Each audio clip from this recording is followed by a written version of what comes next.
নির্বাচন নির্বিঘ্ন করতে আমদানি হয়েছে অন্তত 50 কোটি টাকার অস্ত্র। পাইপলাইনে বেশ কয়েকটি চালান, ব্যবহারে সতর্ক থাকার পরামর্শ। মাত্র এক বছরে ভরিতে 1 লাখ টাকা বেড়েছে স্বর্ণের দাম, বিক্রি নেমেছে অর্ধেকে, বড় ক্ষতির শঙ্কায় ব্যবসায়ীরা। 2 সপ্তাহে বাণিজ্য মেলা থেকে প্রায় কোটি টাকার রাজস্ব পেয়েছে সরকার, পণ্য বৈচিত্র্য না থাকায় অসন্তুষ্ট ক্রেতারা। স্বাগত একাত্তর বিজনেসের সাথে আছে আমি আব্দুল্লাহ ফারুক। শুনছিলেন শিরোনাম, এবার বিস্তারিত। নির্বাচন সামনে রেখে দেশে আসতে শুরু করেছে আমদানি করা আগ্নেয়াস্ত্র, যা গেল কয়েক মাসে অনুমোদন দেয়া হয় ক্রয় কমিটির সভায়। তথ্য অনুযায়ী জানুয়ারির 10 দিনে ঢাকা কাস্টমস হাউসে বিভিন্ন দেশ থেকে এসেছে 4টি চালান, যার মধ্যে রয়েছে বন্দুক ও বুলেট। আর দেশে আসা এসব অস্ত্রের দাম অন্তত 50 কোটি টাকা। রুহুল আমিনের বিশেষ প্রতিবেদন।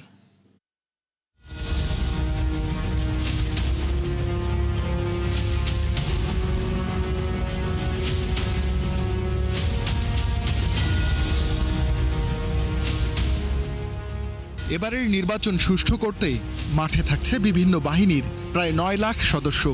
এর মধ্যে সবচেয়ে বেশি 6.25 লাখ আনসার, থাকবে 1.5 লাখ পুলিশ, 1 লাখ সেনা সদস্য এবং 37,000 বিজিবি।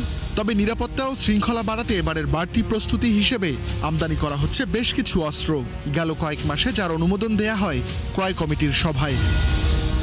এই উদ্যোগের মধ্যে বাড়তি নজর রয়েছে আনসার বাহিনীর ওপর। অস্ত্র আমদানির তথ্য অনুযায়ী বেসামরিক এই বাহিনীর জন্য 10 জানুয়ারি তুরস্ক থেকে আমদানি করা হয় 72 ক্যারেট 12 বোর শটগান। আর গত 5 মাসে এসেছে আরও 9টি অস্ত্রের চালান, যার মধ্যে ছিল শটগান ও গুলি। গত নভেম্বরে আনসার সদস্যদের জন্য 17,000 শটগান কেনার অনুমোদন দেয় ক্রয় সংক্রান্ত উপদেষ্টা কমিটি। এজন্য ব্যয় ধরা হয় 35 কোটি টাকা। 7টা কনসাইনমেন্ট মনে হয় আর কি হচ্ছে, কিন্তু মাল এসে পৌঁছায় নাই। তাদের যা টেন্ডারের শিডিউল ছিল এই অর্ধেক আর কি মাল এসে পৌঁছেছে, সব একটা আর কি শটগান। গত 6 জানুয়ারি তুরস্ক থেকে পুলিশের জন্য একটি চালান আসে ঢাকা কাস্টমস হাউসে, যেখানে আছে 10 প্লেট বুলেট। গত বছরের শুরুতেও সংস্থাটির জন্য আসে 7টি চালান। আমদানি করা হয় সাবমেশিন গান, পিস্তল, রাইফেল, সাউন্ড গ্রেনেড, টিয়ারসেল সহ নানা ধরনের অস্ত্র। কাস্টমসের নথি বলছে এই 7 চালানের আমদানি মূল্য প্রায় 19 কোটি টাকা। এছাড়া নির্বাচন উপলক্ষে কেনা হয়েছে 19,000 বডি অন ক্যামেরা, আরও 6,000 সরবরাহের পথে। 6 ও 7 জানুয়ারি বর্ডার গার্ড বাংলাদেশ বিজিবির জন্য এসেছে 2টি বন্দুকের চালান। এতে আছে 36 প্লেট 12 বোর শটগান। এই নিরাপত্তা বিশ্লেষক বলেন, লজিস্টিক সক্ষমতা বাড়ানোর পাশাপাশি বাহিনীগুলোর মধ্যে সমন্বয় থাকতে হবে, দৃশ্যমান ব্যবস্থা নিতে হবে অপরাধীদের বিরুদ্ধে। এইখানে সবাই সক্রিয় সমন্বয় হয়েছে। দে মিন বিজনেস, দে আর ভিজিলেন্ট, এবং একজন লোক নাশকতা করলে তার বিচার প্রক্রিয়া পর্যন্ত এদের সাথে অল আর কানেক্টেড। এই পুরো জিনিসটা যদি আপনি এর মধ্যে খুব সক্রিয়ভাবে করেন, আই ডোন্ট থিঙ্ক যে খুব বেশি একটা সমস্যা হবে নির্বাচনের দিন। আমদানি হওয়া অস্ত্রের বেশিরভাগই আসে তুরস্ক, চীন থেকে। নিরাপত্তা বিশ্লেষকেরা জানান, এসব দেশে উৎপাদিত অস্ত্র দ্বিতীয় ক্যাটাগরির, ফলে দাম কিছুটা কম। অস্ত্র আমদানিতে সামরিক বাহিনীগুলো শুল্কমুক্ত সুবিধা পেলেও কর পরিশোধ করতে হয় পুলিশ ও আনসার ভিডিপিকে। শ্রেণী বিভাগ করা আছে, এ ক্যাটাগরির কান্ট্রি, বি ক্যাটাগরির কান্ট্রি, সি ক্যাটাগরির কান্ট্রি। নির্ভর করছে আপনার রিকোয়ারমেন্টগুলো কি, তার উপরে ভিত্তি করে সর্বোচ্চ কমিটি যারা তারা নির্ধারণ করেন এ ক্যাটাগরি করব না বি ক্যাটাগরি করব না সি ক্যাটাগরি করব। নির্বাচনের মাঠে অস্ত্রের ব্যবহারে সতর্ক থাকার পরামর্শ দিয়েছেন বিশ্লেষকেরা। রুহুল আমিন, একাত্তর, ঢাকা। চাহিদার তুলনায় বেশি উৎপাদন সক্ষমতা থাকায় 10 থেকে 30 কাউন্টের কটন সুতা আমদানিতে বন্ড সুবিধা প্রত্যাহার করেছে এনবিআর। ফলে এই ধরনের সুতা আমদানিতে এখন থেকে শুল্ক দিতে হবে রপ্তানিমুখী প্রতিষ্ঠানগুলোকে। এ নিয়ে বাণিজ্য মন্ত্রণালয়ে চিঠি দিয়েছে জাতীয় রাজস্ব বোর্ড, এনবিআর। গেল কয়েক বছরে ডলারের দাম বৃদ্ধি, নগদ সহায়তা হ্রাস, চড়া সুদের হার ও গ্যাসের অনিশ্চয়তায় পিছিয়ে পড়ে এই খাত। ফলে কৌশলে আধিপত্য বাড়ায় ভারত। দেশে সক্ষমতা থাকার পরও আমদানি বাড়ে 10 থেকে 30 কাউন্টের কটন সুতার, জানিয়ে বিটিএম এর 2 দফার চিঠি আর ট্যারিফ কমিশনের সুপারিশের পর আসে এই সিদ্ধান্ত।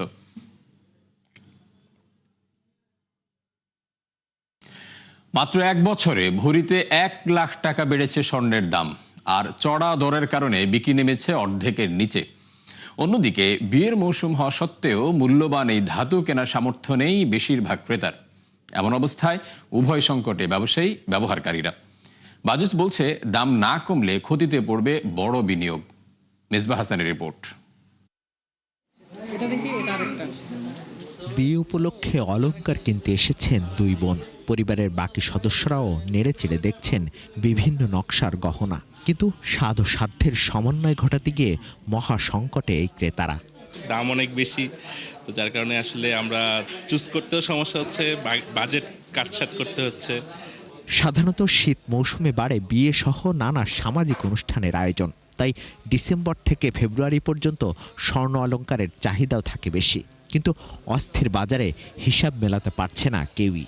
বেচা কেনা আগের মতো নাই, আর মানুষের যে দাম হয়েছে এই দাম মানুষের ক্রয় ক্ষমতার বাহিরে চলে গেছে। বিলাসিতা সব কিছু শেষ করে গোল্ড প্রয়োজন অনুযায়ী গোল্ড কিনে, কিন্তু দাম বাড়ার কারণে তারা এখন সাড়া দিচ্ছে না। গেল কয়েক বছর ধরেই বিশ্ববাজারে হু হু করে দাম বাড়ছে মূল্যবান এই ধাতুর, যার কারণ হিসেবে সামনে এসেছে রাজনৈতিক টানাপোড়েন, অর্থনৈতিক সংকট সহ নানা বিষয়। আর এরই প্রভাব পড়েছে দেশীয় বাজারে। বাজুসের তথ্য বলছে, মাত্র এক বছর আগেও 22 ক্যারেটের প্রতি ভরি পাওয়া যেত 1,39,000 টাকায়। মাত্র 3 মাসের ব্যবধানে যা ছাড়ায় 2.25 লাখ, আর 9 মাস পর উঠে 2 লাখের ঘরে। কিন্তু 15ই জানুয়ারি থেকে তা কিনতে হচ্ছে প্রতি ভরি 2,40,000 টাকায়, অর্থাৎ এক বছরে বেড়েছে 68%। নিজের সন্তানকেই দেখা যাবে যে আমরা যেভাবে করে বিয়ের সময় গোল্ড পেয়েছি ওটা দেওয়া আমাদের সম্ভব হবে না। ইভেন তখন মনে হয় এক ভরি গোল্ড দেওয়া একটা বাবা মার জন্য কষ্ট হয়ে যাবে। স্বর্ণ ব্যবসায়ীরা বলছেন, এই চড়া দামের কারণেই বিক্রি নেমেছে অর্ধেকে। ব্যবসার লাইফ 40 বছর, কিন্তু এরকম সিচুয়েশনে আমরা আর পড়ি নাই। ক্লোজ করে দিলে সবচেয়ে বেস্ট, কিন্তু আপনার গোল্ডের বিজনেস তো, যার কারণে নাকি ক্লোজ করা যাচ্ছে না। তথ্য অনুযায়ী জানুয়ারির প্রথম 15 দিনেই 7 বার মূল্য সমন্বয় করেছে বাজুস। সংগঠনটির সভাপতি বলছেন, দাম না কমলে ক্ষতিতে পড়বে মোটা বিনিয়োগ। স্বর্ণের রেট যেটা, সেটা কন্ট্রোল করার ক্ষমতা আমাদের নাই, সমন্বয় করার ক্ষমতা আমাদের আছে। বাজারের রেটে যেন এই দেশের মানুষকে, এই দেশের ব্যবসায়ীদেরকে গোল্ড আমরা সরবরাহ করতে পারি, এটা প্রথম টার্গেট। এটা যদি আমরা সফল হতে না পারি, সমস্ত কিছু আমাদের ব্যর্থ হবে। বিশ্ব অর্থনীতি খানিকটা স্থিতিশীল হলে দেশীয় বাজারে স্বর্ণের দাম সহনীয় হবে বলে মত ব্যবসায়ীদের। মেজবাহ হাসান, 71, ঢাকা।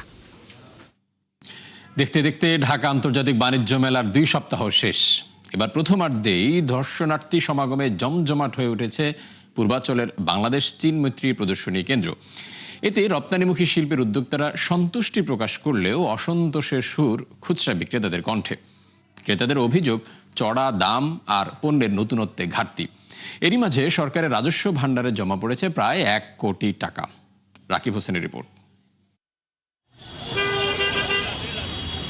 রাজধানীর কুড়িলের BRTC shuttle bus stoppage 5 minute পরপরই দেখা যাচ্ছে এমন লম্বা লাইন। যাত্রীদের গন্তব্য পূর্বাচল আন্তর্জাতিক বাণিজ্য মেলা। বিআরটিসি কাউন্টারের চেয়ে কয়েক গুণ বেশি মানুষের সমাগম মেলার মূল ফটকে। কেউ ই টিকিট দেখিয়ে মেলায় প্রবেশ করছেন, আবার কেউ পুরনো ব্যবস্থায়। সমানতালে দর্শনার্থীরা বের হচ্ছেন ঘোরাঘুরি আর কেনাকাটা শেষে। তবে ছুটির দিনের বাস্তবতা এমন হলেও অন্যদিন চাপ থাকে কম। মেলা মানেই তো গ্যাদারিংটাই এনজয় করেছি, বাট কোনো বিশৃঙ্খলতা ছিল না। গুড। এবং বিআরটি সার্ভিস খুবই ভালো হয়েছে, পরিবেশ সুন্দর, ভালোই লাগছে। আমরা প্রত্যেক বছরে আসি, অনেক ভালো লাগতেছে। আমার মনে হয় বিভিন্ন জায়গায় যদি একটু বসার ব্যবস্থা করে দিত, এটা মনে করতে অনেক ভালো হতো। বরাবরের মতোই রান্নার কাজে ব্যবহৃত বাসনপত্র ও সরঞ্জামের স্টলে ক্রেতাদের উপচে পড়া ভিড়। ব্যস্ততা ছিল অন্য সব পণ্যের দেশি বিদেশি স্টলগুলোতেও। তবে বিকিনিতে ক্রেতাদের মতোই মিশ্র প্রতিক্রিয়া জানালেন উদ্যোক্তারা। এগুলো বাজারে এখনো আসে নাই, এই মেলাতে প্রথম ডিসপ্লে করেছে, আমরা সেখান থেকে নিলাম। আমার কেনার আরো অনেক বেশি আগ্রহ ছিল, সেটা এখানের যে মূল্য, যে দাম তালিকা আসলে অনেক হাই রেঞ্জ। আমরা বন্ধের দিনগুলোতে মোটামুটি স্যাটিসফ্যাক্টরি সেল আমাদের ভালো হচ্ছে। এবারও প্রচুর ক্রাউড, প্রচুর কাস্টমার আসছে, কিন্তু এবার একটু দামাদামি বেশি করছে, একটু কম প্রাইজের প্রোডাক্ট চাচ্ছে। মানুষ আসতেছে, দেখতেছে বা আমাদের ফ্যাক্টরির ডিটেলস নিচ্ছে। এটা হচ্ছে আমাদের ওই প্রত্যাশার জায়গাটাই ওইটা, কিন্তু এখানে এসে যে রিটেল সেলটা এইটা এখনো প্রত্যাশার জায়গায় আমাদের আসেনি। 4 শতাধিক জনবল আর 200 শাটল বাস নিয়ে মেলায় যাত্রী সেবা দিচ্ছে বিআরটিসি। সংস্থাটির দাবি, নির্বাচনী ডামাডোলের মাঝেও কমেনি দর্শনার্থীদের চাপ। তবে টিকিট সরবরাহকারী প্রতিষ্ঠানের তথ্য মতে গেল 14 দিনে মেলায় প্রবেশ করেছেন মাত্র 3.5 লাখ মানুষ। রেফারেন্সে যে ব্যাপারটা আসে যে আমি তার লোক বা সে আমার লোক, এই যে একটা গেট থেকে যে একটা বড় অঙ্কের মানুষ যেখানে ঢুকতেছে, এটা নিয়ে আজকে আমাদের মিটিং হয়েছে বিভিন্ন আইনশৃঙ্খলা বাহিনীর সাথে। প্যাসেঞ্জার সংখ্যা বৃদ্ধি পেয়েছে এবং এতগুলো গাড়ি, প্রায় 200টা গাড়ির অ্যারেঞ্জমেন্ট করা, এখানে জায়গার সংকলন রয়েছে। কম জায়গাতে বেশি সংখ্যক প্যাসেঞ্জার মেনটেন করা এটা কঠিন হচ্ছে। 30তম আসরের প্রথমার্ধ শেষে কাস্টমস ও ভ্যাট কমিশনারের ঢাকা পূর্বের রাজস্ব তহবিলে জমা হয়েছে প্রায় 1 কোটি টাকা, যা গেল বছরের আয়ের 4 ভাগের 1 ভাগ। অথচ এবার প্রায় 6 কোটি টাকার রাজস্ব আয়ের লক্ষ্য সংস্থাটির। রাকিব হোসেন, 71, ঢাকা। গ্রিনল্যান্ড দখলের বিরোধিতা করায় ইউরোপের 8 দেশে 10% শুল্ক আরোপের ঘোষণা দিয়েছেন মার্কিন প্রেসিডেন্ট ডোনাল্ড ট্রাম্প, যা কার্যকর হবে 1 ফেব্রুয়ারি থেকে। এর আগে ট্রাম্প ট্রুথ সোশ্যালে দেয়া পোস্টে ট্রাম্প জানান, যুক্তরাজ্য, Germany, France, Denmark, Norway, Sweden, Netherlands ও ফিনল্যান্ডের পণ্যে গুনতে হবে 10% শুল্ক। এছাড়া আগামী 1 জুন থেকে তা বেড়ে দাঁড়াবে 25%। ট্রাম্প বলেন, এই 8 দেশ অজানা উদ্দেশ্যে গ্রিনল্যান্ডের পক্ষ নিচ্ছে, যা তাদের জন্য বিপজ্জনক। এর আগে গ্রিনল্যান্ড দখলে কেউ বিরোধিতা করলে শুল্ক আরোপের হার বাড়িয়ে দেওয়ার হুমকি দেন ট্রাম্প। দর্শক, এই ছিল 71 বিজনেসের এখনকার আয়োজনে। সরাসরি সংবাদ অনুষ্ঠান দেখতে চোখ রাখুন 71 ফেসবুক পেজ এবং সাবস্ক্রাইব করুন 71 ইউটিউব চ্যানেল। থাকুন 71 সাথেই।